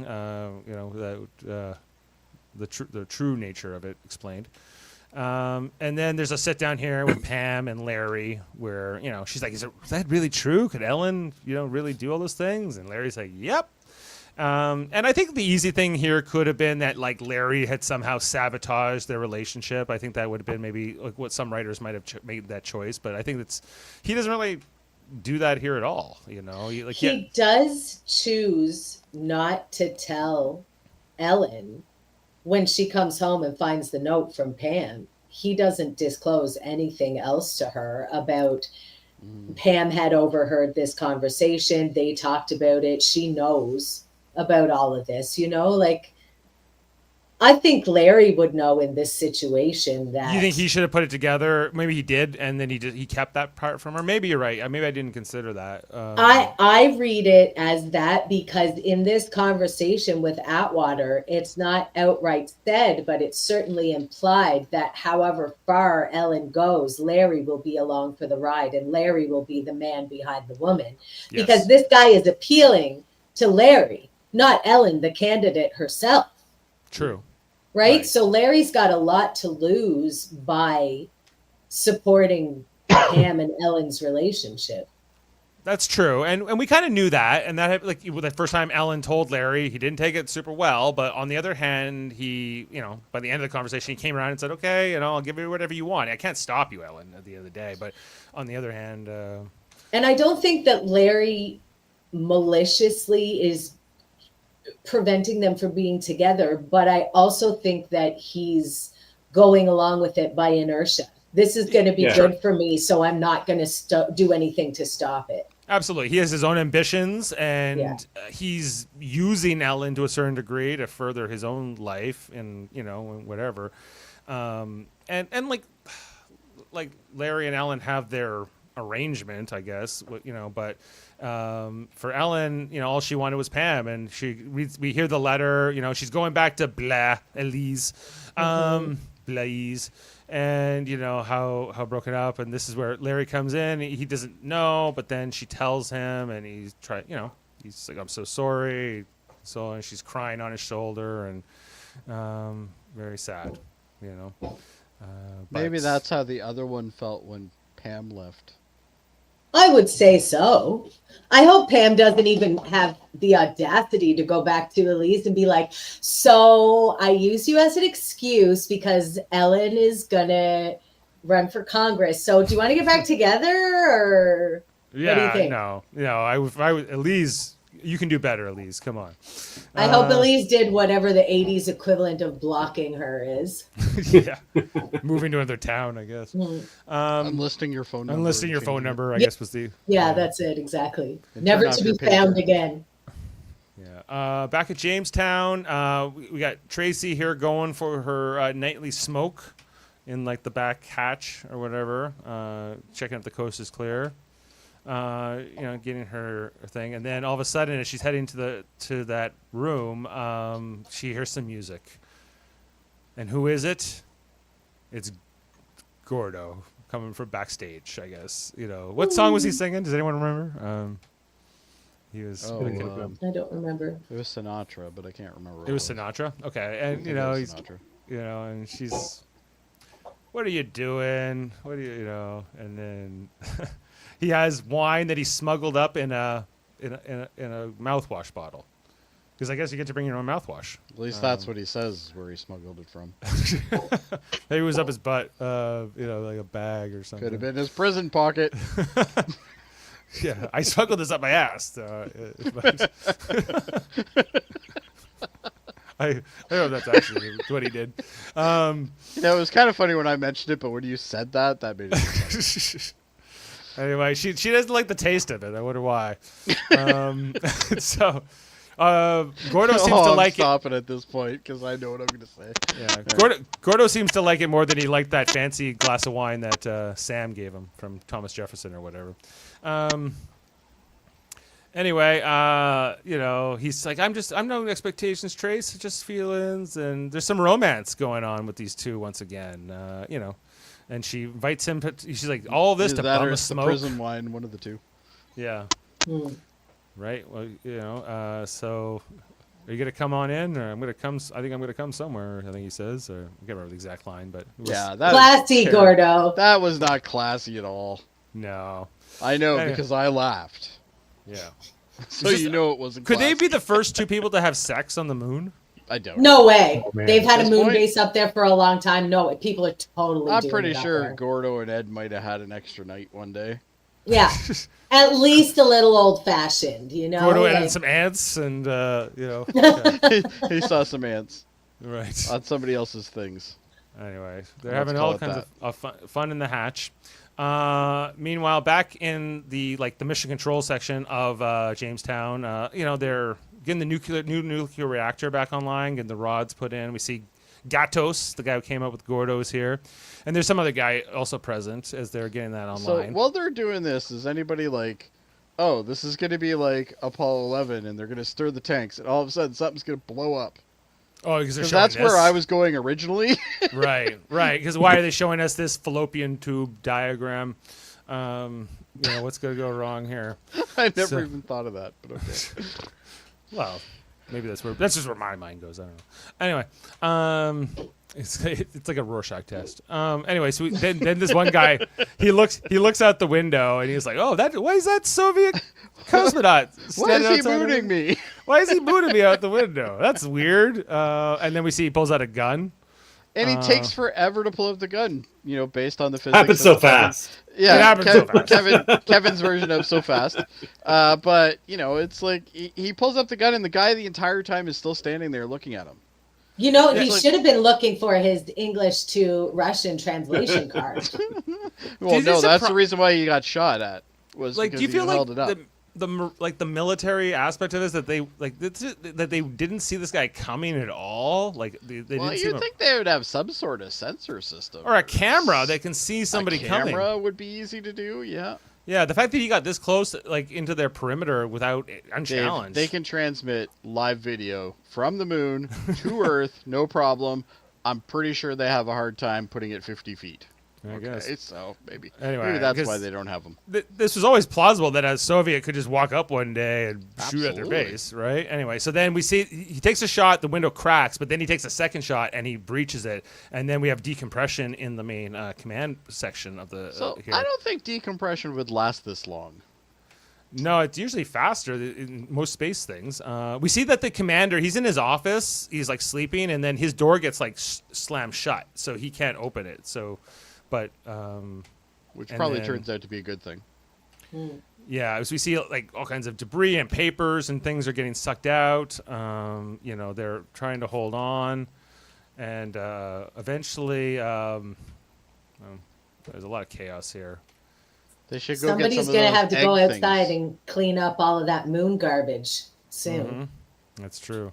Well, Gatos- I think they should just go get those egg pucks that they were. This reminded me in like Set there's a Voyager 2-parter. It's called Year of Hell, where Yeah. Yeah. where the doctor has to close the hatch before like the crewman can get there, or otherwise it's too late, and he's waiting for Gatos to get there, but then like Gatos, like the rest of that air is pushing at him too hard, and he gets basically sucked out this window and right onto the lunar surface without any kind of suit on, so he's dead pretty much at this point. At least he didn't burn to death inside his suit. Like, as far as horrible deaths go, at least this one was pretty instantaneous. It's- R.I.P. those. It's comparatively better than that cosmonaut had it. Yeah. Although he goes flying far, man, and lands there. Then they have to shut the door here and get it closed and compress the rest of the base. I loved how they did the end of this scene though, Mhm. where you see the guys coming in through the windows. Yeah. Like, And then we see like the hand come up and they climb up into their base here. Well, this commander, I guess he still has air inside of his office, because it's sealed off, and he can see them all coming in. They can all see them coming in. Too bad, you have like a whole platoon or half a platoon, I guess, of Marines here. So could get the real. Makos were busy. the Makos were busy, and then are the They're busy doing screenshots training. for the episode. Adam, I think you sent me some pictures, right? Yeah, let's start with that because we're going to talk about the Sea Dragon. We saw that during this Fun episode. facts with Adam. Yeah, just give me a minute. I have to download Fun those. facts.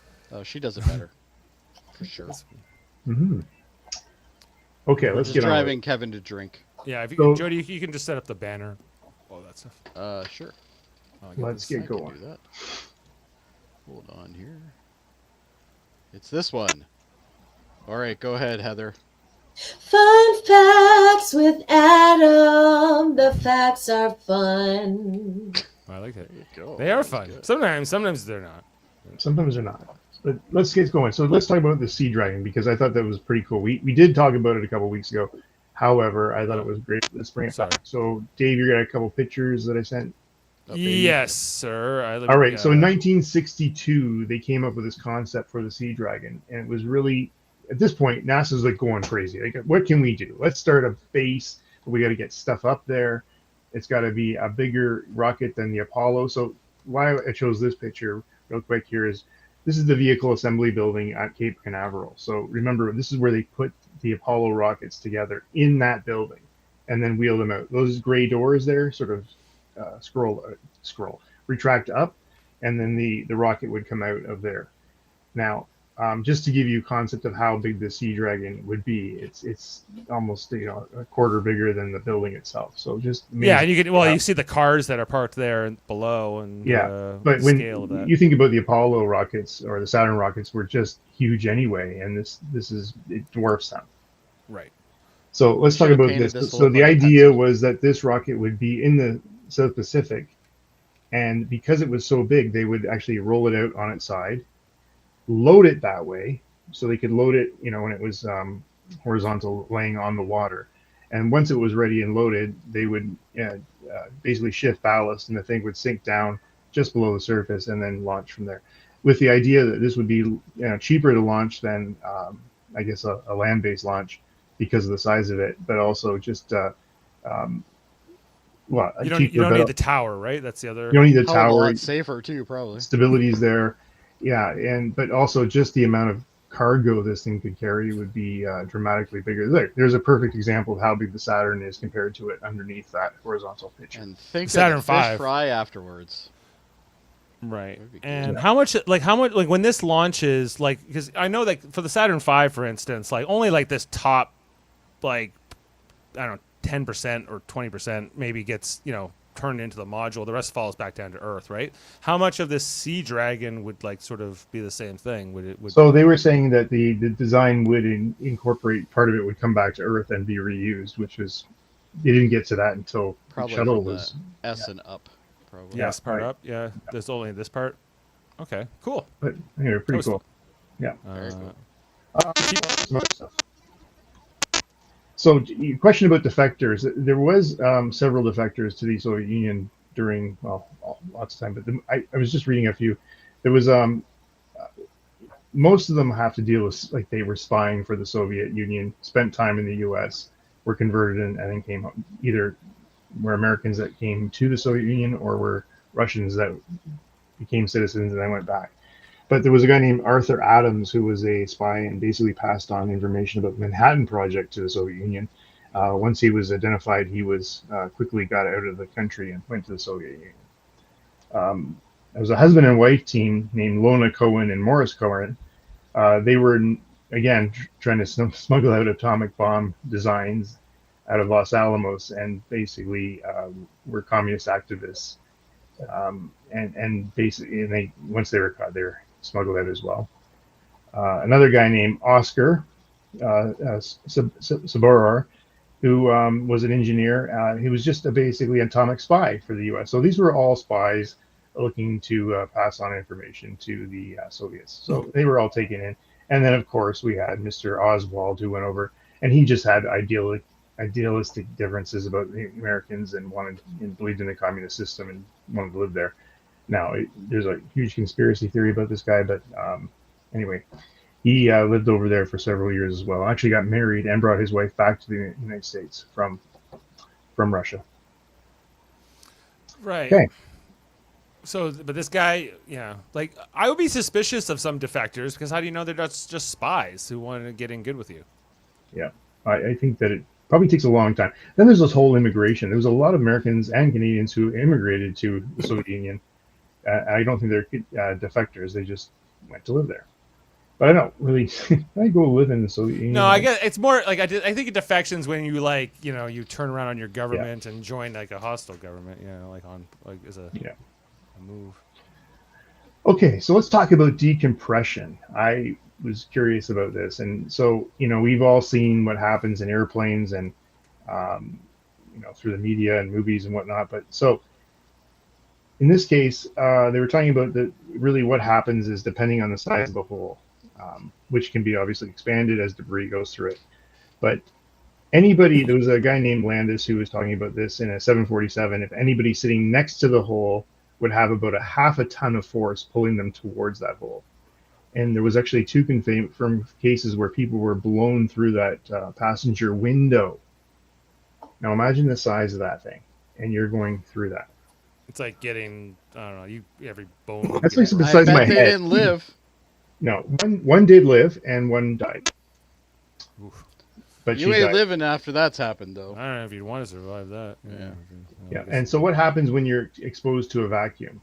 Well, there's a myth saying that you can survive it, but that's not actually true. So the first thing that happens is hypoxia, which means is that basically you lose oxygen within seconds, and you can't recover, and then your lungs explode, and nothing's good about this, but it happens very quickly. Eardrums and sinuses may be ruptured. Soft tissues may be bruised and seep blood. Basically, you're not living in a vacuum. Like how long? Like you're dead Seconds. instantly? Seconds. Like 5 Yeah. seconds less? Yeah, Like, yeah, less. Like we saw in Battlestar Galactica, there was a great scene where Callie and Turo. Yeah, and they're but- messed up from that, but they survive. So like, and they're exposed to the vacuum of space in that episode for maybe like 3 seconds, Yeah, and they I mean, barely they're survive it. basically saying is like, if you do things right, like empty your lungs and try to, you have no no capacity in your lungs that are going to blow out, you'll be Yeah. okay, maybe. For a couple, maybe For like a 2 more couple seconds. seconds. Yeah, Yeah, But, Yeah. might give it- but to your point, you're not coming out of this without something happening. Now, I don't know if any of you have ever experienced this, but I grew up in the north where we regularly have temperatures like 50 below Celsius, right? And so sometimes if you're coming from a warm house and you step outside, it snatches the air out of your lungs and you can't breathe for a second with how cold it is. So imagine the vacuum of space. Yeah, You're done. well, You're done the thing- in a couple seconds. but the thing too about when you're on the moon, like if you're in the direct sunlight, it can actually be very hot. In that area is what I've learned recently. It's like space is cold, but space can also be very hot because there's. That's why they had to paint the guns white, right? Right. And remember So- too, is like the radiation on the moon, like there's no atmosphere to block any of that. Right. So, I mean, never mind the whole I can't breathe. You're also exposing yourself to huge radiation doses out there. But they're getting that just being inside the base. True. Yeah, and that's another thing. I mean, like if they ever like end up being on the moon, there's a ton of things they got to overcome. Like living in not zero gravity, but in light gravity is going to be hard because your bones all leach your calcium out. You go in that moon phase, your face swells up. I mean, it's not a hospitable environment for humans to live in. Right. You mean Not for a people long time. don't still look sexy on the moon? This show is very deceiving. They still walk like they do on Earth in the base. And they wouldn't do that either. They would kind of like hop around a little bit. I'm more concerned with the hotness of people Yes. on the moon. Mhm. As we Yeah, should so be, I mean, yes. 6 months on As the one moon, yes, should, you'd yes. probably want to have sex with somebody there, but maybe you wouldn't. I don't know. Maybe you can't. Lights off. Yeah, myself. Lots of Viagra coming to the moon. Okay. Just keep your pants on, guys. It's fine. You got to. There's ants Sex everywhere. tips on the Ants podcast. everywhere. So there is, by the way, we talked about the who owns the moon. The moon doesn't belong to anybody. There is actually an outer space treaty, which was known as, get this, Treaty on Principles Governing the Activities and States in the Exploration of the Use of Outer Space, including the moon and other celestial bodies. That was shortened to the Outer Space Treaty. What a And snappy title. Oh my goodness. I like the Okay. original myself. Here's some key provisions. Outer space is free for everybody to explore. So without any claims of national appropriation or ownership. Apparently they all agreed to no use of nuclear weapons. So basically they're prohibited around the Earth. So are they allowed to use nuclear reactors in space then? Because realistically, they could be a weapon. I'm just hitting the key provisions here. Peaceful purposes. Outer space shall be used for peaceful purposes, and countries shall conduct activities in accordance with international law. And then international cooperation. Countries shall cooperate with each other in the exploration and use of outer space. Responsibility for space activities. Countries shall be responsible for their space activities, including damage to their space object or caused by their space objects. And there's finally no claims of ownership. No country can claim ownership or sovereignty over outer space, the moon, or other celestial bodies. So I have to wonder, as the United States is going to go back to the moon next year with Artemis, is this going to start another space race? with other countries that have never been there before now going. Well, China, I could see China potentially being the one to do so. But it's such an expensive endeavor, right, to go to space. Only a few countries are in the, are likely. Well, to I do mean, look, the space race was only 2 countries, and it created, True, and now you have a lot. Like India is in the mix as well. They're Japan. building Japan. There's a few the countries. all the European countries, together are doing something. So you have ESA. It could be very interesting to see what happens as this warms up in the next couple of years. Yeah. So I was learning about Lee Atwater, who was featured in this episode here. Yeah. So he was an advisor to Republican U.S. Presidents Ronald Reagan and George H.W. Bush, and he was the chairman of the RNC. He died at the age of 40 in 1991 from a brain tumor. Did he ever run on a ticket himself? No. I might be thinking of a different Atwater because the name is very familiar to me. And anyway, then it said it says Atwater aroused controversy through his aggressive campaign tactics, especially the Southern strategy. And I was like, oh, what's the Southern strategy? And in American politics, the Southern strategy was a Republican Party electoral strategy to increase political support among white voters in the South by appealing to racism against African Americans. Cool. Awesome. What a stand-up guy. This is exactly who Ellen wants helping her, right? He was apparently ahead of his time, though, because it finally worked.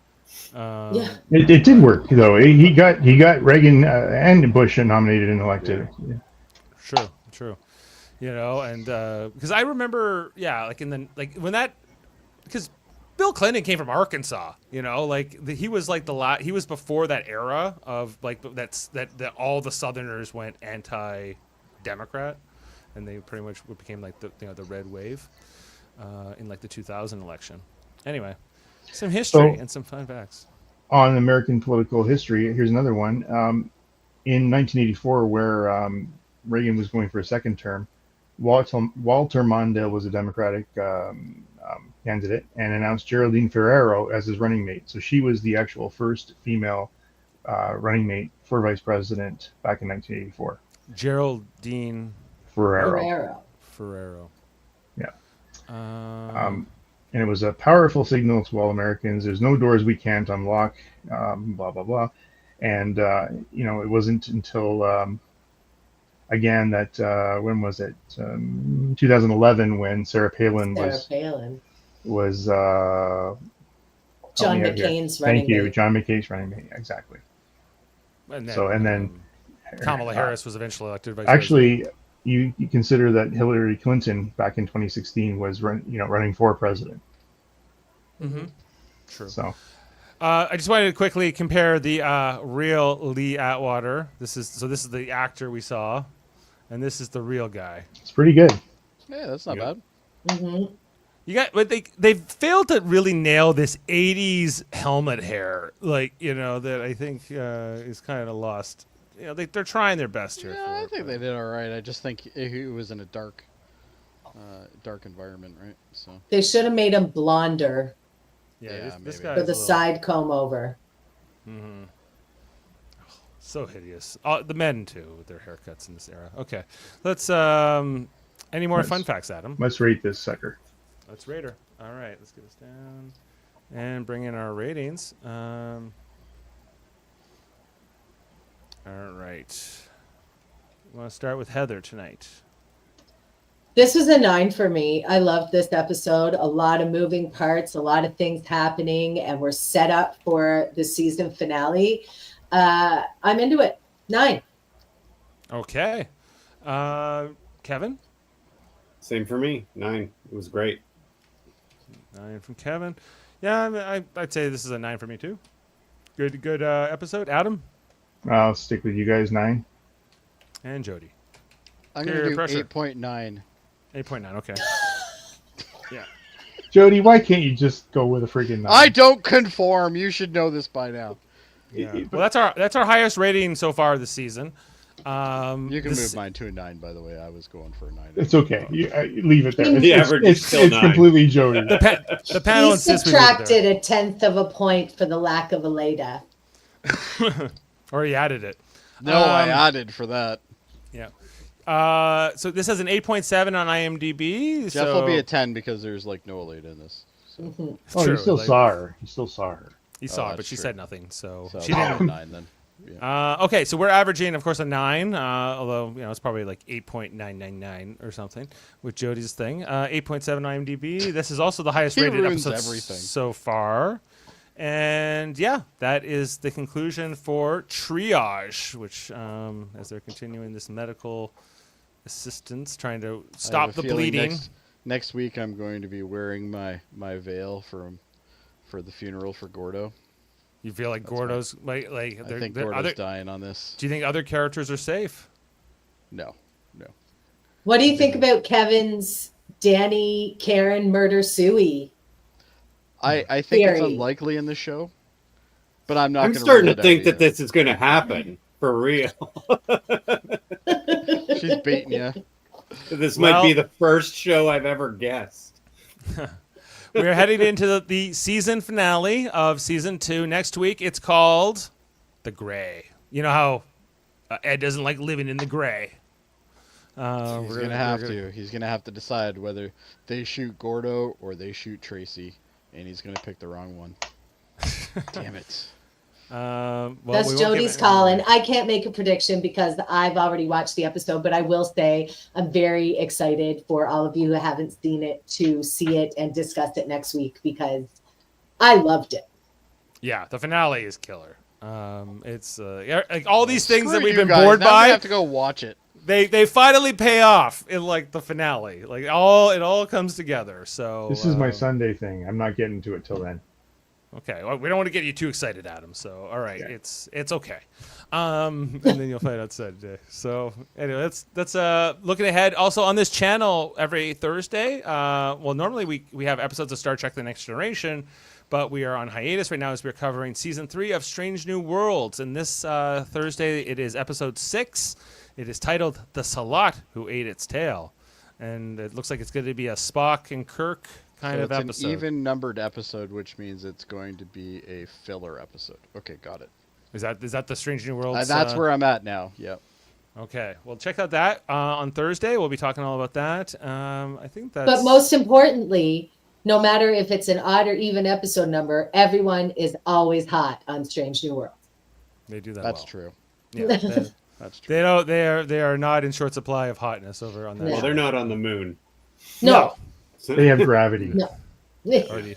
So, as long as they have. And it's gravity the plate. future. It's easier to be hot in the future. It was hard to be hot in the 80s. That's It- true, actually. You saw that guy's haircut, like, Yeah. like there was. That's probably Between the the most truthful fashion and thing the we've hair, ever said on it- the show. It was a hard time for sexiness, the 80s. I have Is to that- find a picture of my hair from the 80s. Then of my I high can't school wait. hair. to Yes, see a please. picture of Let's. your hair Why from don't the we 80s. see a picture from all of us during Fun Facts next week? 80s I can give you a photos picture from the everyone. 80s, but I'm going to tell you right now, it ain't hot. Well, I could. Jeff Well, is born in. I would- Jeff is born in. I mean, I'm pretty 89. young in the 80s. Me Yeah. too. Okay, Jeff so is, me and Adam then. yeah, Jeff's born in August of '89, so he'll be like his period in the '80s was 4 months, but Yeah. he was there briefly, but I was Barely. young. Well, just put a photo of Ted in the 80s. All right, we could do that. Okay, so I've seen check, photos of Ted in the 80s. It's awesome. check out next week for The Gray, the finale of season 2, Strange New Worlds, and all of our other great podcasts here on Live Long and Podcast. I believe Make sure we're to like, also subscribe. doing a trivial debate soon as well. Oh yeah, Next Generation themed, right? We're doing the Next Generation themed one, yeah. And you're a judge, and I think I'm a contestant. I think So- you're a Me too. Is Oh, Ashley writing the questions? No, Nope, Jody. I am. Oh, good. Okay. So he'll be like, Did you hear the disappointment on that? He's like, oh, good. No. Ashley's questions are He's like hard great. as hell. Jody's On what doing it. planet did the sky be red on? yeah, you know, it would be like, be it resolved. Worf sucks. Tell me why, and whoever gives me the best case wins. Well, we don't do be it resolves on, oh, that's right. on trivial debates, so my questions will be more entertaining. Well, look out for that in the near future here. Okay, thanks everyone. Thanks to the whole panel. We'll catch up with Jeff next time, and we'll see you Thursday for all who follow that show. Have a good one, everyone. Live long and podcast, and good night. Beam up some Star Trek content with Live Long and Podcast. Tune in to X-Rated, the X-Men animated review show. Artistic interviews with graphic histories. A roundtable movie discussion with Hey, did you see this one? And movie reviews with Hold Up, a movie podcast. And while you're at it, spin a few records with Eamon on Track. Watch us duke it out on trivial debates. And let's chat about TV with the Super Mater Brothers. It's all here on the United Federation of Podcasts.